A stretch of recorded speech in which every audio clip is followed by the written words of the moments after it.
Sir, another issue yung sa unprogrammed funds, unprogrammed appropriation. Si Congressman Lagman also said he agreed with you, sir, na kailangan i-challenge to before the Supreme Court para maitama yung fatal defects daw po doon sa unprogrammed appropriation. Sir, are you talking to him or other lawmakers about a possible Supreme Court challenge? I am talking to a member of the House of Representatives who wants to join me in filing this case. But it's not Congressman Lagman. So nung nabasa ko yung report about his opinion, so sabi ko, okay, we have a possible additional ally in the House. But I'm already talking to a member of the House, and he also agrees with my position. And as a matter of fact, malapit ko na matapos yung outline namin of the reasons why the additional 450 billion pesos made by Congress to the level of the unprogrammed appropriations as proposed by the President is unconstitutional. Sir, you can't say yet kung sino yung member of the House that you are talking to? Wag muna until he or she signs the petition. Opo. But sir, this is bali sigurado na, sir, that you will file a Supreme Court petition. Is there any timeline or deadline, sir? Kasi right now in effect na yung isang budget that you are saying na unconstitutional. Yes, in effect na nga siya, but ganun din naman ganun din man ang law. That is also a law. So, ganun din yung mga laws po, no? As a matter of fact, may nagkwento nga sa akin ng lawyer, no, bago naging in effect yung law, question na nila, na-dismissan pa sila ng technicality because it's not yet in effect. So, mabuti na po itong in effect na yung law na kine-question po natin.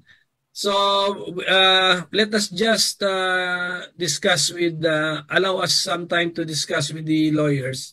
Pero the outline of the arguments, malapit na pong matapos. This month, sir? Is it safe to say na the target is this month?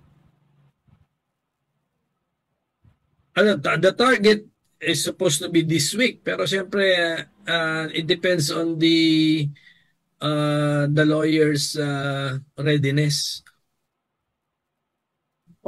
Sen, ano po ba yung dangers of letting this unconstitutional budget continue to take effect?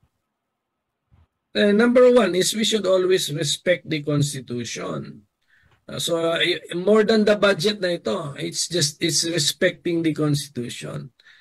Kasi ito from my memory, this is the third year in a row na parang naabuso na yung unprogrammed appropriations. For 2022, nagdagdag ang Congress ng 100 billion, more than the President's proposal. For 2023, mga close to 300 billion yata rin ang nadagdag, to 290 billion, parang ganyan. Then for 2024, 450 billion. If we do not stop this practice, aabusuhin na po talaga. Aabusuhin yung practice, ang masama, unconstitutional pa yung practice na yun. So it must be nipped in the bud. Okay? So, and then ang masama rito sa practice na ito ay dapat if there are funds available and there are important expenditures of government, hindi ba ang karapat dapat na gawin ay mag-request na lang ng supplemental budget? So parang nasi-circumvent din yung idea na supplemental budget. So meron palang mahalagang gagastusan. Meron naman palang available na pera. Bakit natin ilalagay ngayon sa unprogrammed at gagawin mong conditional na kung merong available na pera? The proper way, kung meron talagang available na pera, the proper way to do it is to enact a supplemental budget. And it should be president, kasi presidential form of government tayo eh. The president must be the one requesting or initiating the budget process. Ang nangyari dito sa 450 billion na over and above the president's requested amount, ano na ito? Congress na to. It's now Congress this is now originating from Congress.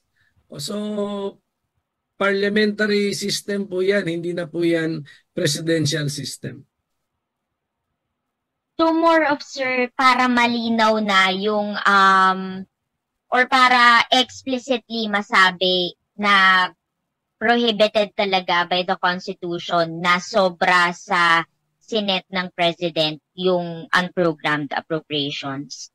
Correct. This is really to uphold what is written in the Constitution. Dalawang provisions are affected. Yung isa is that there should be no expenditure from public coffers without an appropriation made by law. So, yun ang meaning nun, appropriation made by law. So, si unprogrammed appropriation, magagastos din eh. Kung may, pagsabi nila, mayroong 3 to 4 triggers, magagastos din si unprogrammed appropriation. Therefore, it is an appropriation. And then, sinabi naman ng isang constitutional provision, Congress cannot increase the appropriations as proposed by the President. So kasama si unprogrammed appropriations sa word na appropriation as used in the Constitution. It's as simple as that. So ito pong pinaglalaban natin ay to uphold the Constitution. But of course, dadagdagan pa natin ng additional arguments. Number one, yung presidential certification of urgency. Budget process ito, every year natin itong ginagawa eh. ano naman yung emergency o calamity na nasa harap namin na kailangan sagutin ng budget eh, parati naman natin itong ginagawa. Tignan mo ano nangyayari tuloy, hindi tuloy nakikita yung final version kasi second and third reading isang araw lang, pwede because of the presidential certification of urgency. Ayan, yan mga nangyayari, hindi tuloy ilang thousand of pages ito, di lalo natin hindi nakikita lahat ng detalye. So, after the fact na tuloy, na ngayon na batas na, makikita natin ang mga detalye, then therefore, it's the proper time to question yung mga wala sa lugar. Umani naman ito ng iba't ibang reaksyon mula sa ating mga netizens.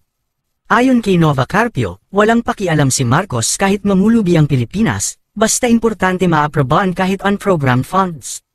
Pahayag naman ni Emer Cerdo, wala na talaga pagbabago ang politiko, gaaman sa pera, gagawa at gagawa ng paraan para makakurakot.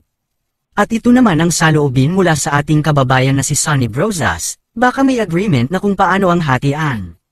Mga kababayan, feel free to comment below para maglabas ng saloobin sa balitang ito.